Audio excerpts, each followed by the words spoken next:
زندگی تجھ سے، written by doctor Pareeshay Malik, narrator by novelistic. تہجد کے ٹائم وہ جائے نماز پر بیٹھی اللہ کے حضور گڑ گڑا رہی تھی۔ سسکیوں کے ساتھ بہت سے آنسو اس کے دوپٹے میں جمع ہو رہے تھے۔ وہ بے آواز اپنے دل کی باتیں، اپنی تکالیف اس کے ساتھ کر رہی تھی۔ جو دلوں کے راز جانتا ہے، جو 70 ماؤں سے بھی زیادہ پیار کرتا ہے، جو شیرک سے بھی زیادہ قریب ہے، جو بنا کہے بنا بولے اپنے بندوں کی سنتا ہے، جو امتحان بھی لیتا ہے تو اپنے بندوں کی بہتری کے لیے، اور وہ آزمائش بھی اپنے نیک بندوں کی لیتا ہے۔ وہ جانتا ہے کہ کب، کیا اور کس ٹائم اپنے بندے کو نوازنا ہے، اور کیا ان کے لیے بہتر ہے، اور کیا ان کو دینا ہے، اور کس ٹائم دینا ہے، اور کون سے ٹائم ٹھیک ہے ان کے لیے، کس کو کتنا آزمانا ہے اور کب تک ان کی آزمائش رہنی ہے۔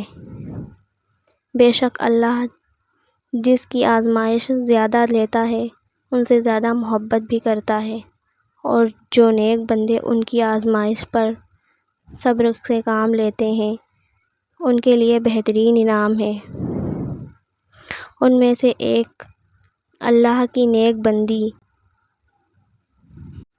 عروش ملک بھی تھی، جو دل ہی دل میں اللہ سے باتیں کرتی تھی، اپنی ساری مشکلات، ساری پریشانیاں اللہ کے سپرد کرنے کے بعد روز کی طرح سکون محسوس کرنے لگی۔ اتنے میں فجر کی اذان ہوئی، وہ نماز پڑھ کر اٹھی، قرآن پاک پڑھا، دل میں ڈھیروں سکون محسوس کرتی سونے کے لیے لیٹی، لیکن نیند آنکھوں سے دور۔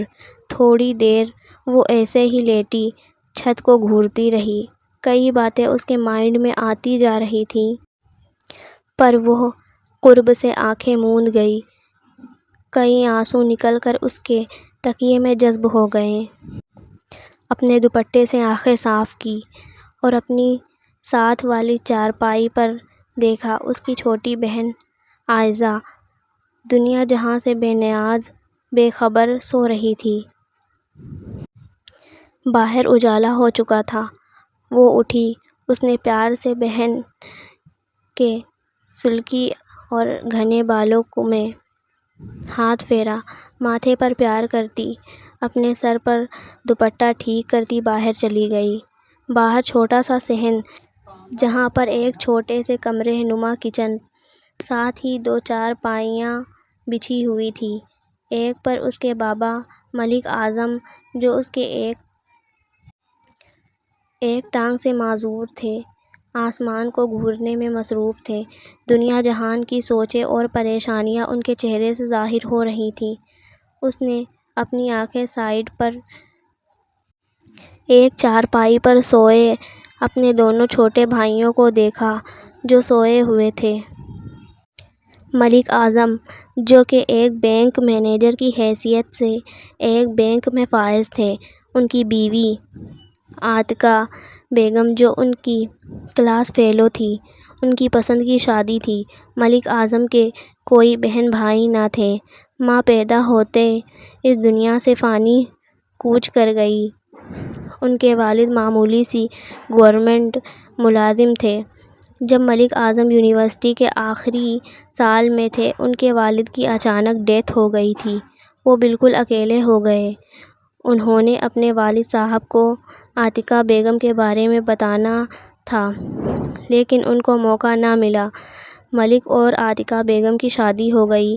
ملک اعظم نے چھوٹی موٹی جاب شروع کر لی اور ساتھ اپنی یونیورسٹی کا آخری سال پورا کرنے لگے۔ عاتکہ بیگم نے اپنی پڑھائی ادھوری چھوڑ دی کیونکہ وسائل اتنے نہ تھے کہ دونوں اپنی پڑھائی پوری کرتے۔ عاتکہ بیگم امید سے تھیں اور سجاد اعظم کی پڑھائی مکمل ہو گئی اور ان کو بینک میں مینیجر کی حیثیت سے جاب کرنے لگے۔ عاتکہ بیگم ان کو فل سپورٹ کر رہی تھیں ہر طرح سے اور بہت اچھی بیوی ثابت ہوئیں۔ وہ ملک صاحب بھی ان کا بہت خیال رکھتے تھے۔ گھر کے حالات کافی بہتر ہو گئے تھے، آمدنی اچھی آ رہی تھی۔ سکون کے دن تھے۔ اتنے میں اللہ پاک نے عاتقہ بیگم اور سجاد شاہ کو ایک پیاری سی بیٹی دی جس کا نام انہوں نے عروش رکھا۔ گول مٹول ڈارک براؤن آنکھوں والی عروش سیم عاتقہ بیگم کی کاپی تھی۔ عروش کے آنے سے ان کی زندگی میں خوشیوں اور سکون کا اضافہ ہو گیا تھا۔ سجاد صاحب نے عاتقہ بیگم سے کہا، آپ اپنی پڑھائی مکمل کر لیں، پر انہوں نے جواب نہیں دیا۔ ان کا دل نہیں کرتا تھا عروش کو اکیلے چھوڑنے کو، نہ اب پڑھائی میں ان کا دل لگنے لگا۔ ملک صاحب چپ ہو گئے۔ اس طرح ٹائم گزرتا رہا اور عروش کے بعد عائزہ، مزمل اور محسن کی آمد نے ان کی فیملی کو مکمل کر دیا۔ عاتقہ اور ملک صاحب بہت خوش تھے۔ عروش اسکول جانے لگی تھی اور دیکھتے دیکھتے ٹائم گزرنے لگا۔ عروش یونیورسٹی لیول پر پہنچ گئی۔ وہ BBA کر رہی تھی اور عائزہ FSC کلیئر کر کے رزلٹ کے انتظار میں تھی اور مزمل FSC، جبکہ اس سے چھوٹا محسن میٹرک میں تھا۔ ملک صاحب صبح آفس کے لیے تیار ہو رہے تھے۔ عاتقہ بیگم کچھ ڈھیلی لگ رہی تھی۔ عاتقہ، آپ کی طبیعت کچھ ٹھیک نہیں لگ رہی مجھے۔ آپ ٹھیک ہیں نا؟ جی ٹھیک ہوں، آپ ٹینشن نہ لیں، بس تھوڑا سا سر درد ہے، پین کلر لے لوں گی ٹھیک ہو جائے گا۔ میں آفس تھوڑا لیٹ چلا جاؤں گا، پہلے ہم ڈاکٹر کے پاس چلتے ہیں، طبیعت زیادہ خراب نہ ہو نا؟ ملک صاحب فکر مندی سے بولے، میں بالکل ٹھیک ہوں، آپ پریشان نہ ہوں۔ اگر طبیعت نہ سنبھلی تو میں آپ کو فون کر کے بلا لوں گی۔ ابھی آپ جائیں، آپ کو دیر ہو رہی ہے۔ اوکے، میں چلتا ہوں، پر میڈیسن لے کر ریسٹ کیجیے گا، اور اگر پھر بھی فرق نہ پڑے تو مجھے کال کر کے بلا لیجیے گا۔ محبت بھری نظروں سے عاتقہ بیگم کو سمجھاتے وہ آفس چلے گئے۔ عاتقہ بیگم ادھر ہی بیٹھ گئیں اور تصور میں ملک اعظم کو سوچنے لگیں، اگر آپ کا پیار میرے ساتھ نہ ہوتا تو نہ معلوم میں آج کہاں ہوتی۔ دوپہر تک عاتقہ بیگم کی طبیعت نہ سنبھلی تو عروش نے ان کے لاکھ منع کرنے کے باوجود ملک صاحب کو فون کیا۔ ہیلو بابا، مما کی طبیعت نہیں ٹھیک ہے، آپ جلدی سے گھر آ جائیں، عروش بول کر رونے لگی۔ اوکے بیٹا، آپ پریشان نہ ہوں، میں ابھی گھر آیا۔ ملک اعظم پریشان ہو گئے اور فوراً چابی لے کر باہر آ گئے۔ ان کے دماغ میں بار بار عاتقہ بیگم کے خیال آ رہے تھے۔ وہ یہ سوچ رہے تھے، ان کے منع کرنے کے باوجود وہ صبح لے جاتے ان کو ڈاکٹر کے پاس۔ وہ اپنے ہی خیالوں میں گم تھے کہ سامنے آتا ٹرک انہیں دکھائی نہ دیا۔ جب وہ بہت قریب آیا، جلدی سے موڑ مڑاتے ان کی گاڑی سامنے درخت سے جا لگی۔ ان کا بہت برا ایکسیڈنٹ ہوا۔ گاڑی کا بہت برا حال تھا۔ وہاں موجود لوگوں نے ان کو ہاسپٹل پہنچایا اور ان کے گھر والوں کو اطلاع دی۔ جب سب لوگ ہاسپٹل پہنچے تو ملک صاحب ایمرجنسی میں تھے۔ عاتقہ بیگم، جن کی طبیعت صبح سے ناساز تھی، ملک صاحب کی یہ حالت دیکھ کر وہ بے ہوش ہو گئیں۔ عروش نے جلدی سے ان کو ایڈمٹ کروایا۔ ان کو سکون کا انجیکشن لگا دیا گیا، وہ سو گئیں۔ ادھر ملک صاحب کی حالت تشویشناک تھی۔ عائزہ، محسن اور مزمل کا رو رو کر برا حال۔ وہ کبھی ماں، کبھی باپ اور کبھی بھائی بہنوں کو دیکھ رہی تھی۔ وہ ہمت ہارنا نہیں چاہتی تھی۔ اس کو شدت سے کسی نے اپنے کی کمی محسوس ہوئی۔ نرس آئی، مس عروش، AB بلڈ گروپ کی ضرورت ہے، جو کہ اسٹاک میں موجود نہیں۔ ہم لوگ کوشش کر رہے ہیں، آپ بھی کوشش کریں، کہیں سے مل جائے۔ عروش کا حلقہ احباب اتنا نہیں تھا، نہ ہی کوئی دوست، جو چند ایک تھے۔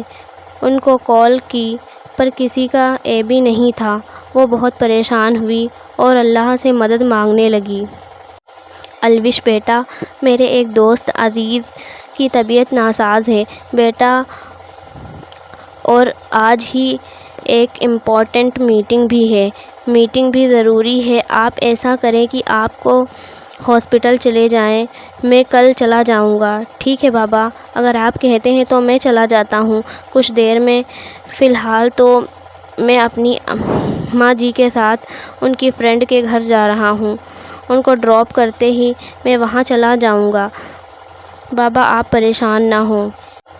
ثمینہ بیگم تیار ہو کر باہر آئیں۔ چلے الوش بیٹا؟ جی ماں جی، میں گاڑی نکالتا ہوں، آپ آئیں باہر۔ جی جی جائیں بیٹا جی، آپ اپنی مما جی کو لے کر، ہم تو جیسے کچھ لگتے ہی نہیں آپ کے۔ بھائی آپ اور آپ کی ماں جی کے بھی، وہ مزاحیہ انداز میں بولے۔ ہا ہا ہا، بابا آپ دونوں ہی میری جان ہیں۔ وہ پیار سے سعود شاہ کے ہاتھ پکڑے بولا۔